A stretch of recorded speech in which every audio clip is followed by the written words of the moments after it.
Olá, boa noite, sejam bem-vindos. Vou fazer um texto aqui hoje do autor José Casal Tanabás, que vai falar um pouco da liberdade na gestão fiscal das empresas. Estou acompanhado aqui de um cappuccino, mas a colher tem que ficar porque é aquele cappuccino que é meio pobrice, que periodicamente ele vai embolotando e aí a colher tem que vai cumprir o papel de fazer a solução aqui, né? Frequentemente, recorrentemente. Apesar disso, cappuccino solúvel sempre é uma boa pedida. A organização desse paper, né, que vai falar sobre a liberdade na gestão fiscal das empresas, ele vai abordar também sobre a ótica dos princípios da liberdade da gestão fiscal e da neutralidade. Eu acredito que esse é um ponto interessante do texto, né? Também vai haver uma diferenciação das tributações das empresas, né, das empresas coletivas, das empresas individuais, mas basicamente a organização desse artigo, desse paper, vai ser dividido num capítulo 1, que vai trazer algumas considerações relativas ao papel que as empresas desempenham no domínio da tributação, e depois no capítulo 2 vai analisar propriamente o princípio da liberdade, da gestão fiscal, da neutralidade, e também umas disposições legais que vão servir para concretizar esses dois princípios. E por último vai apresentar algumas conclusões, né, defendendo a bandeira de uma simplificação, ou pelo menos pelo que eu entendi, vai além da simplificação, né, de uma melhor categorização das empresas para melhor direcionamento da tributação, né, de acordo com o porte. Primeiro, então, começando um primeiro capítulo que vai falar sobre o papel das empresas na tributação.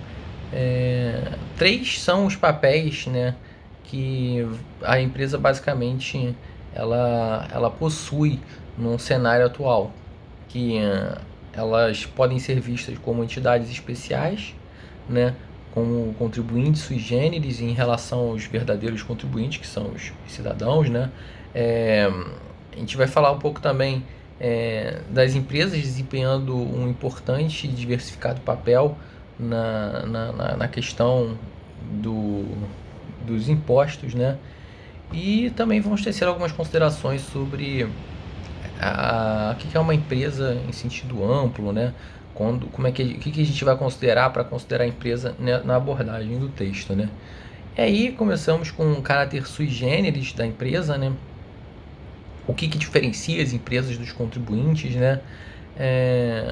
Que quando a gente olha para os indivíduos como contribuintes, né, e aqui fazendo a distinção da empresa, primeiramente categorizando os indivíduos como os contribuintes, a gente vê que eles são as pessoas que recebem, né, que são destinatários dos direitos fundamentais, e também por isso são impostos aos contribuintes, aos indivíduos, os respectivos custos dessa comunidade que vai garantir os direitos fundamentais, né, principalmente os custos das liberdades, das garantias, né, e a gente vê esses verdadeiros contribuintes como sendo os verdadeiros destinatários, né.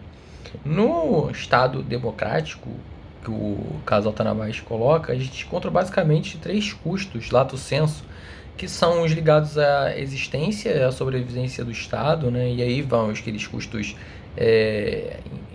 que são não rivais e não excludentes, que é a defesa da pátria, aquela questão do poder judiciário, enfim, que não dá para...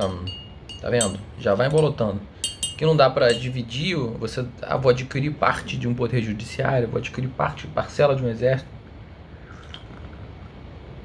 Não, é a questão do que vale para todo mundo.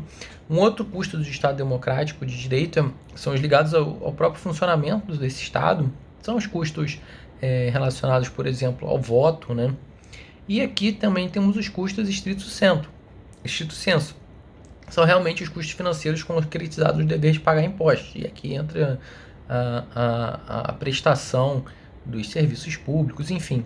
Ele vai aprofundar melhor nisso em outra obra dele, que é a face oculta dos direitos fundamentais, os deveres e os custos de direitos. Enfim, é basicamente outro lado da moeda para dizer que é ótimo ter um artigo 5º ou um artigo 7º lá que trata lá dos direitos sociais recheado de coisa, mas saiba que por trás disso nada é de graça, não existe almoço de graça, né?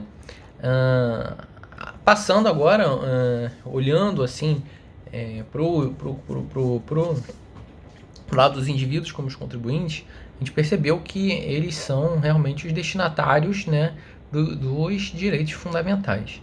Mas as empresas, como os contribuintes, em larga medida que as sociedades coletivas, embora elas também gozem de alguns dos direitos fundamentais, né, desde que sejam compatíveis com a própria natureza, elas também vão desempenhar outros papéis que não devem ser descartados, né?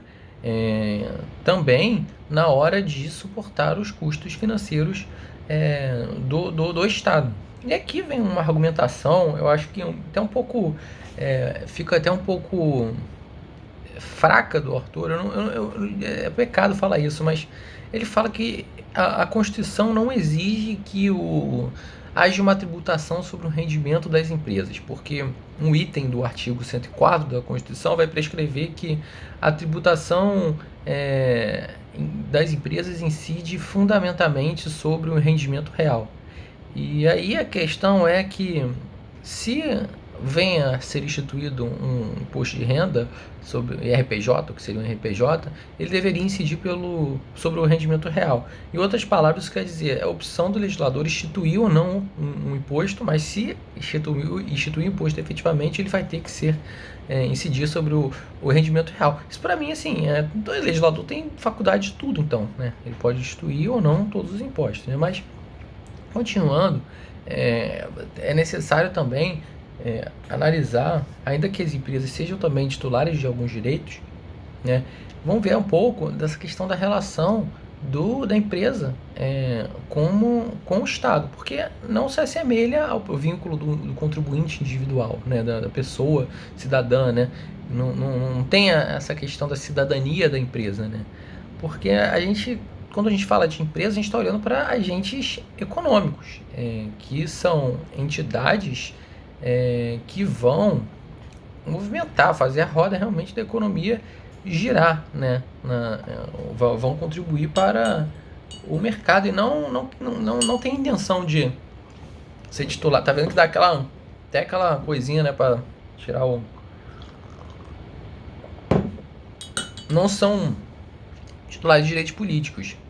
E as responsabilidades, então, das empresas estão mais ligadas ao próprio sistema econômico, sobretudo no que diz respeito à garantia do funcionamento do mercado, né?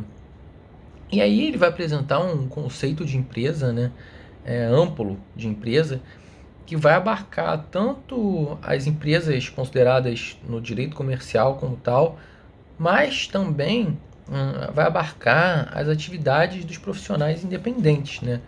Então, o regime vai trabalhar com um conceito amplo de empresa, e aqui entra um conceito amplo da atividade empresarial, que vai enquadrar tanto as atividades comerciais, industriais, agrícolas, pastoris, tanto como prestação de serviços, tanto como as atividades de profissionais independentes, né?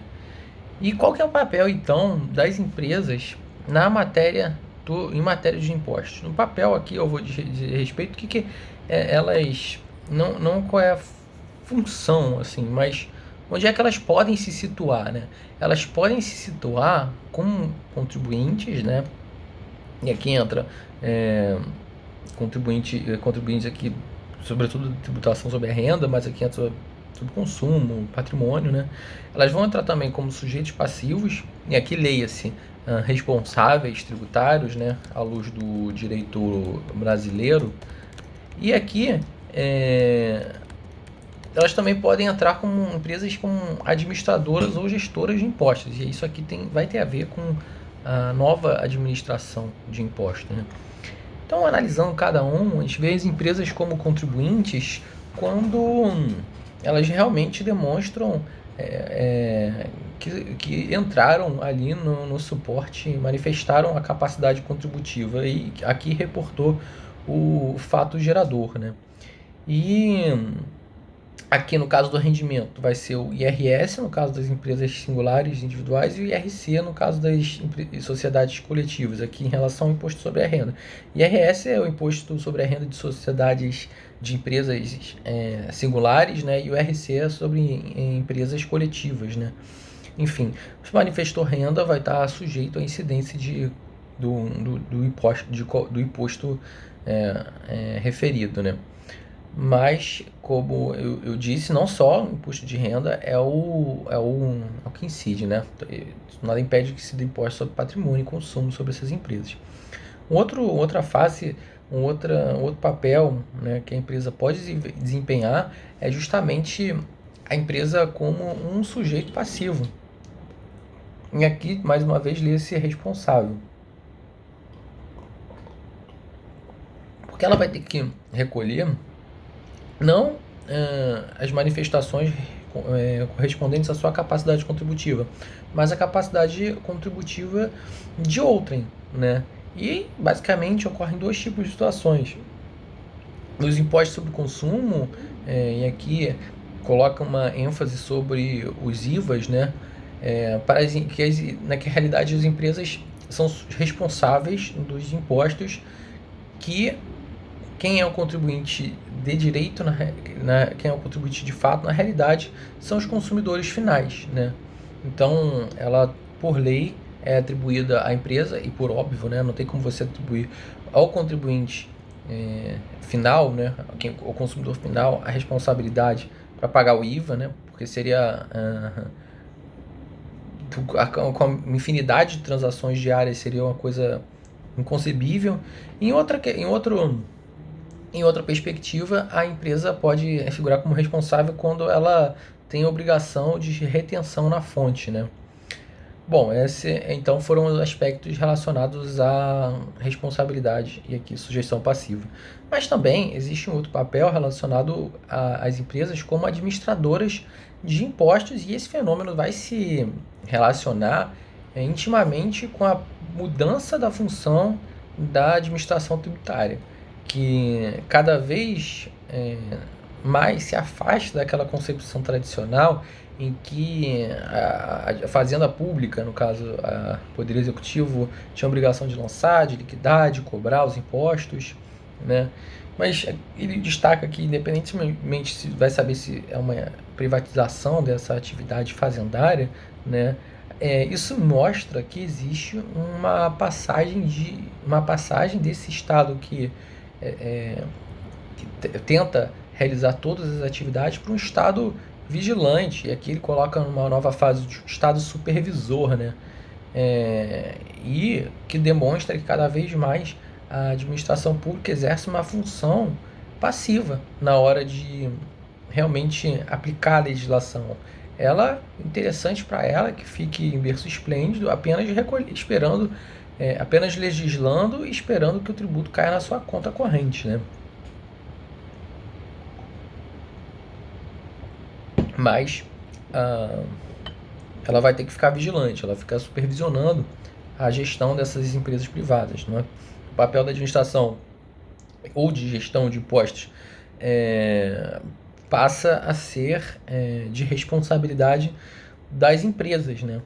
E isso tem duas implicações, que de um lado, uma parte cada vez mais dos impostos atuais é liquidada e cobrada pelas empresas, né?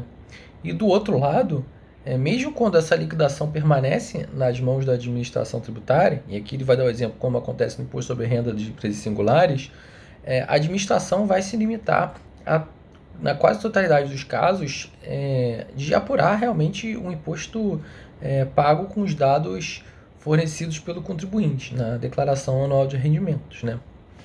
Então, a administração, quer tratando mecanismos de autoliquidação, né, quer de impostos liquidados pela própria administração com base em declarações fornecidas pelos contribuintes ou outros sujeitos passivos, ela vai desempenhar basicamente um papel de controle, fiscalização, de supervisão, enfim.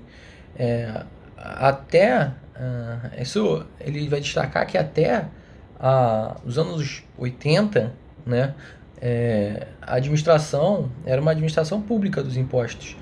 atualmente a gente tem uma migração, uma passagem para essa administração privada, né? E algumas implicações, lógico que são decorrentes dessa passagem, né?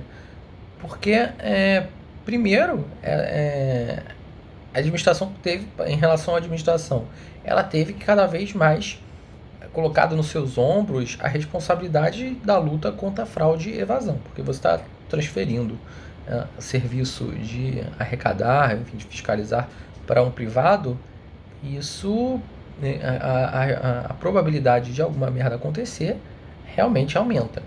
E a outra questão é que é eminente assim, uma necessidade de aumentar, de salvaguardar os direitos e as liberdades fundamentais dos contribuintes e também dos sujeitos passivos e dessas empresas que devem gerir os impostos, né?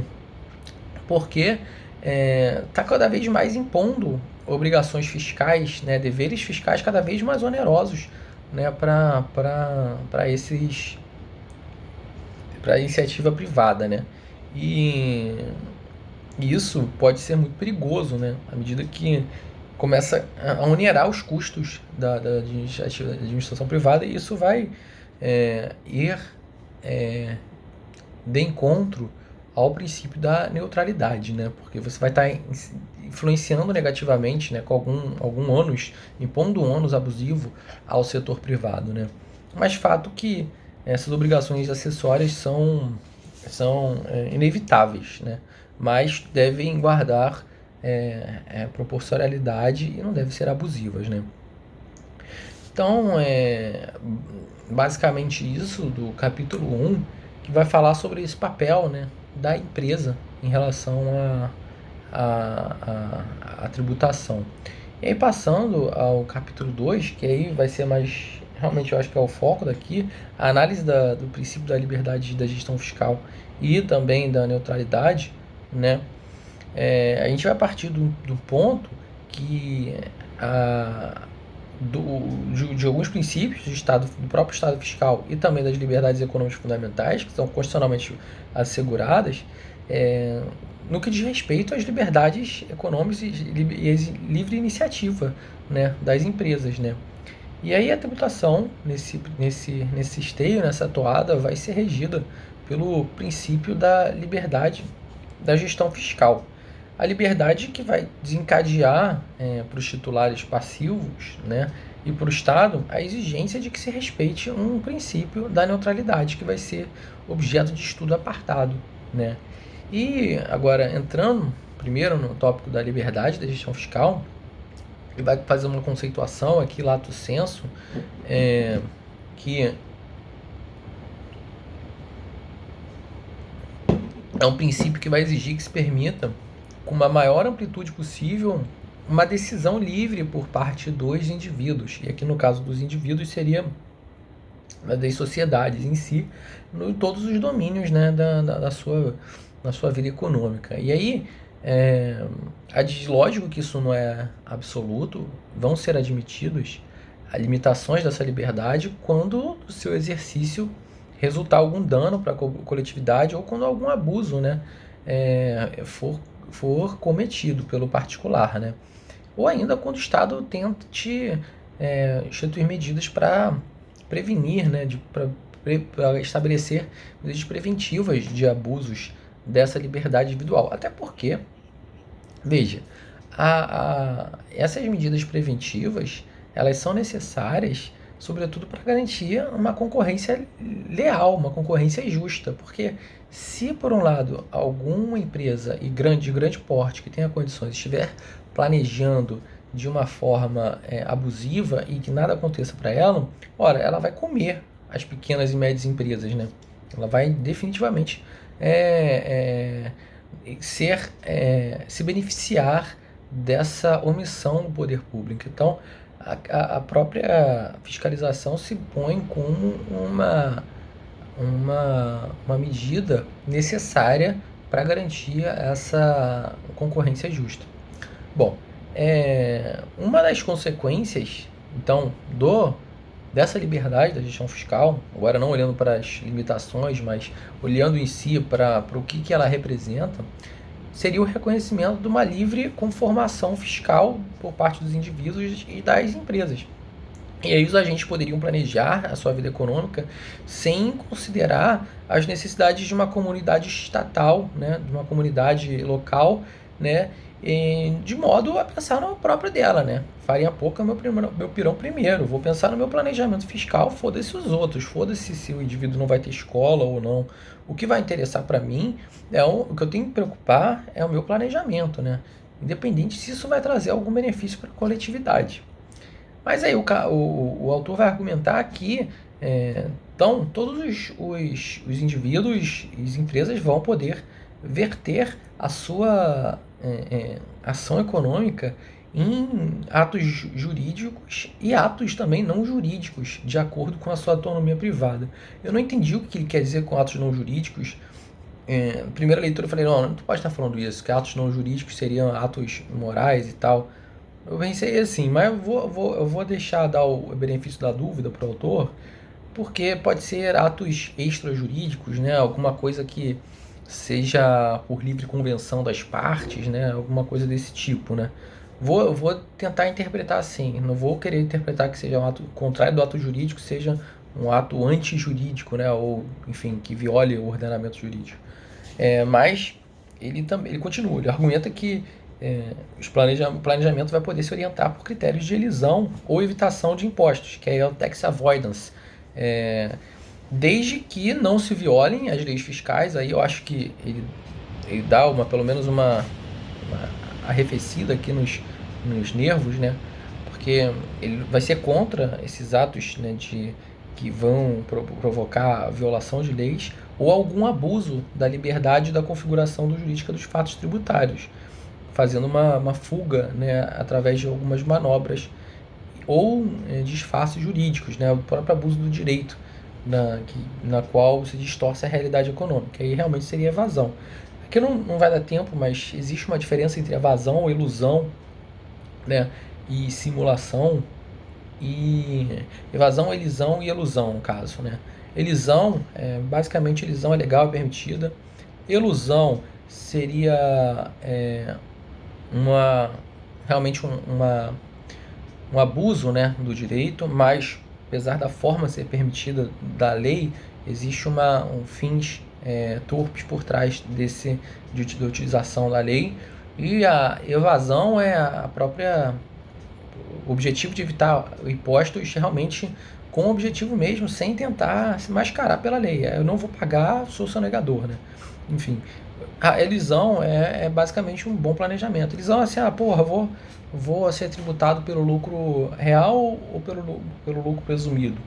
Aí tu vai ver ali no teu imposto de renda, quando tu apresentar, tu vê assim, vou pagar quanto pelo imposto presumido, vou pagar quanto pelo imposto real. Aí tu faz uma forma de você, legalmente, sem abusar do direito, estar no gozo, né, no usufruto da sua liberdade da gestão fiscal. Não, mas basicamente, voltando para o texto, ele vai ser a favor de uma livre, né, gestão fiscal, desde que isso não viole leis ou se implique em algum abuso de direito, né? E como é que essas liberdades podem se materializar?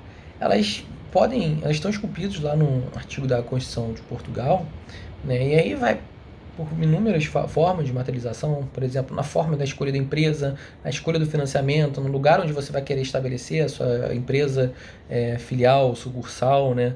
Na política de gestão de déficits, na sua política de reintegrações, de amortizações, nas políticas contábeis, né? E as políticas contábeis, lógico, que tem que respeitar as normas contábeis, enfim. Vai haver uma liberdade nesse ponto, né? E seria uma liberdade também para você incorrer nos menores custos possíveis, né? É lógico, todo mundo quer pagar menos, né? Então, basicamente, sobre as materializações da liberdade são essas. Mas a gente vê que os limites têm que estar bem definidos, porque, embora se trate de uma liberdade, nenhuma liberdade é absoluta, né? Então, algumas manifestações da liberdade vão estar limitadas sim, na medida que vão constituir abusos de uma configuração jurídica dos fatos tributários. E aí vai poder provocar até uma evasão ou uma fuga de impostos por meio de simulações, né? E para isso tem um remédio, né, na LGT, que é a Lei Geral Tributária, que é uma lei anti-elusiva aqui, ou enfim, independente do nome, é uma lei anti-abuso, é melhor de chamar, que aí vai falar que são ineficazes os atos de negócios jurídicos que visem essa distorção da realidade econômica. No CTN a gente também tem uma cláusula anti-lesiva, que é incorretamente chamada de anti-lesiva, mas que vai poder dar esse poder para a autoridade fiscal desconsiderar algum ato, né? Um outro princípio é o agora entrando para o princípio da neutralidade, né? A gente viu da liberdade, agora o da neutralidade fiscal. Ela está no artigo da Constituição Portuguesa, né? E vai estar expresso na medida que vai incumbir ao Estado assegurar o funcionamento eficiente dos mercados, né? O que quer dizer isso? O funcionamento eficiente, né, vai ser alguma coisa que não impacte de forma negativa, né, o mercado, né? Impondo excessivas onerações ou burocracias, enfim, isso pode com certeza ir nadar contra a corrente da neutralidade, né? Ele vai fazendo uma caracterização aqui que essa neutralidade vai se opor a uma neutralidade que era a neutralidade absoluta prevista que estava no século XIX, né, das finanças liberais, que é uma neutralidade no qual priorizava que os impostos não poderiam ter caráter extrafiscal, né? A extrafiscalidade aqui,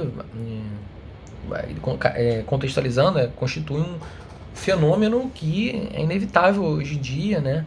Que é permissão para utilizar a via fiscal para beneficiar, incentivar comportamentos econômicos e sociais, embora, né, essas intervenções não vão se considerar, né, abusivas ou vão provocar distorções significativas. Então vejam, é permitida, né, mas a extrafiscalidade ela tem sempre que estar ligada aí, tem que estar atenta para ver se vai estar impactando na neutralidade, né? Aí propõe um adágio aqui para neutralidade, né, que a intervenção social, econômica pela via tributária, por meio de concessão de benefícios fiscais ou auxílios financeiros, só vai ser admitida aqui nesse caso se a medida não provocar distorções significativas à concorrência, né? Porque a gente vê distorções, né, muito recorrentes nesse uso e abuso de benefícios fiscais, né, que a gente vê benefícios fiscais para muitas empresas grandes que não sequer precisavam e que isso é um verdadeiro diferencial de mercado, né, e contribui só para concentrar mais ainda poder econômico. E aí vai apresentar algumas questões, por exemplo, neutralidade nos impostos sobre o consumo, né, isso vem bastante acentuada, que o IVA ele contribuiu para uma diminuição dessa neutralidade, porque a neutralidade ela viu-se muito violada nos impostos sobre o consumo, né? O IVA veio de alguma forma tentar dirimir essa questão dos impactos da carga tributária sobre o consumo, porque isso com certeza conduzia para uma distorção no mercado econômico, né, no preço dos bens, dos serviços, né? E ele vai falar que o IVA contribuiu sim para além de uma uniformização na União Europeia, né, mas uma diminuição desse impacto negativo do imposto inerente dos impostos sobre o consumo que tem sobre a economia, né? Existem também as materializações da neutralidade na Lei Geral Tributária, que fala que um dos objetivos da limitação, um dos objetivos e limites da tributação vai ter que considerar a competitividade na economia, né? A tributação não pode discriminar qualquer profissão ou atividade, né? Ela tem que favorecer o emprego, né? O investimento relevante social. Enfim, a gente vê algumas manifestações que vão preconizar para tomar cuidado, né, na hora de tributar, né? A neutralidade do imposto sobre a renda pode ser vista aqui numa eliminação ou atenuação da dupla tributação econômica dos lucros anteriormente auferidos. Aqui no Brasil a gente tem a total, né, que você aufere dividendos, né, só que esses dividendos foram preteritamente tributados, né, no IRPJ, né? Só que você não paga imposto sobre dividendos, né? Sobre a renda oferida sobre dividendos, né? Isso aqui a gente tem uma total eliminação da dupla tributação sobre o consumo. Mas lá em Portugal, acho que é 50%. Aí também tem a eliminação ou atenuação da dupla tributação internacional, né? Por exemplo, você, sei lá, não pode ser tributado da sua renda por 2 países diferentes, né? E aqui ele seria basicamente esse princípio, né? Mas caso não exista nenhum convênio, nenhum tratado a respeito, Portugal permite que haja um creditamento para você desse imposto, né, que foi pago. Algumas outras concretizações, né, que não vai apurar, não apura mais-valia, né? Não existe a dedução de prejuízos anteriores à dissolução de sociedades e liquidação, enfim, algumas questões que a gente não vê a manifestação da capacidade contributiva e que, eventualmente, poderia levar, caso se fosse tributado determinadas coisas, né, determinadas rendas, ou não, a gente esquecesse que a empresa, por exemplo, está passando por uma situação difícil, de déficit, de prejuízo, se chegasse a tributação sobre imposto de renda, chegasse lá e continuasse a tributar, isso seria bem prejudicial, né, porque a empresa já está ferrada. Aí chega o leão e vai ainda dar aquele tiro de misericórdia. Então tem que sempre estar visando uma maior adequação aí a respeito da neutralidade nesse quesito. Uma outra questão é a neutralidade do imposto sobre patrimônio, que vai ser nítida algumas manifestações da neutralidade quando não quer distorcer a concorrência entre as empresas. Aqui vai dar o exemplo de isenções de aquisições de prédio construídos para revenda, né, por adquirentes que exerçam normalmente e habitualmente essa atividade, né. E aqui a gente vai ver também a neutralidade no IVA, que o IVA ele vai determinar da sua base de incidência, né, o conceito da transmissão e a incidência do IVA em cessões a título oneroso ou gratuito de estabelecimento comercial, né, que é uma exclusão tributária que tem como fundamento, né, a permissão, né, a viabilização da sucessão da atividade econômica, né. Então, se tivesse uma tributação sobre essa cessão de estabelecimento comercial por IVA, a gente ia ver vários obstáculos, né, essas operações econômicas de reorganização empresarial. Então, o IVA não tributa esse tipo de coisa para ser neutro, né, nessa questão de reorganizações de societários. Uma outra questão que ele vai tocar no ponto é esse dualismo entre as empresas individuais e as empresas societárias, né? A gente vê empresas que possuem, às vezes têm as mesmas atividades, mas apesar do porte, ou enfim, de algumas questões, elas são afetadas de formas distintas, né? A gente vê que as empresas singulares, elas são tributadas pelo imposto de renda sobre pessoas singulares, o IRS. As empresas societárias são tributadas pelo IRC, imposto de renda sobre o rendimento de pessoas coletivas, né? Eu tinha falado empresas coletivas, empresas singulares, esquece que eu tinha falado, era pessoas, estava procurando esse nome e não achei. E existe uma discriminação bastante acentuada em relação à alíquota, em relação à oneração de custos. Em relação à alíquota, para vocês verem, a empresa singular, ela é tributada de uma forma muito mais gravosa, que vai ter uma escala de alíquota progressiva de 10,5% até 42%.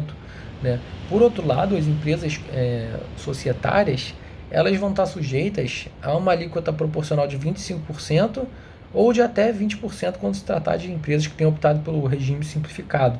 Então, enquanto uma alíquota dessas pessoas singulares vai até 42%, veja, caralho, 50% que sócio é esse, quase, né? Quase 50% que sócio é esse, né? E outra empresa que é tributada por 20%, olha a diferença, né? Quase o dobro da tributação. Uma outra questão, então veja que já sai na frente as empresas societárias, né? As empresas singulares, elas tendem a respirar com aparelhos, né? Outra questão é a dupla lista de custos, que é uma outra manifestação negativa que tem para as empresas individuais, que elas têm duplo encargo de contabilísticos, né, não dedutíveis, porque além de partilharem junto com as empresas, as individuais, junto com as empresas coletivas, né,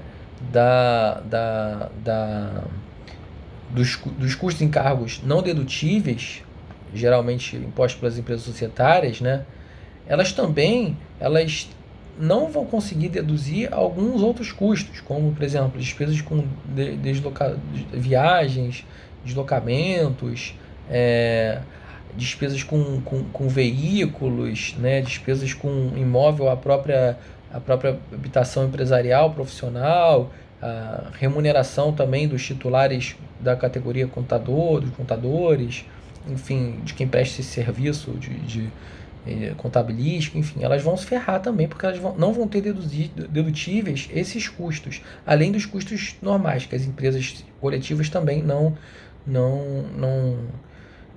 deduzem, enfim, tem mais um ônus, né?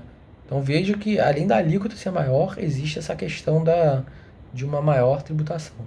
E aí algumas conclusões, chegando no último capítulo, né, que ele vai pedir uma tributação mais simples das empresas, mas aqui o mais simples eu tenho que ler com um pouco de cuidado, né, que na realidade é uma tributação mais adequada, né, que ele não toca nenhum aspecto de simplificação aqui, não que eu percebi, né, que aí vai ser primeiro, no primeiro aspecto, né, vai ser essa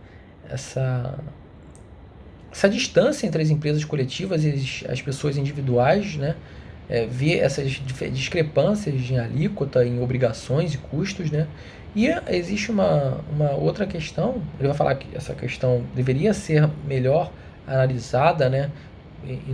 Onerar menos as pessoas singulares, as empresas que são sujeitas ao IRS, e também é uma necessidade premente de distinguir três tipos de empresas: as microempresas, as empresas de pequenas empresas e as empresas de pequeno porte, para que haja uma melhor definição de que obrigação cada uma pode suportar, né?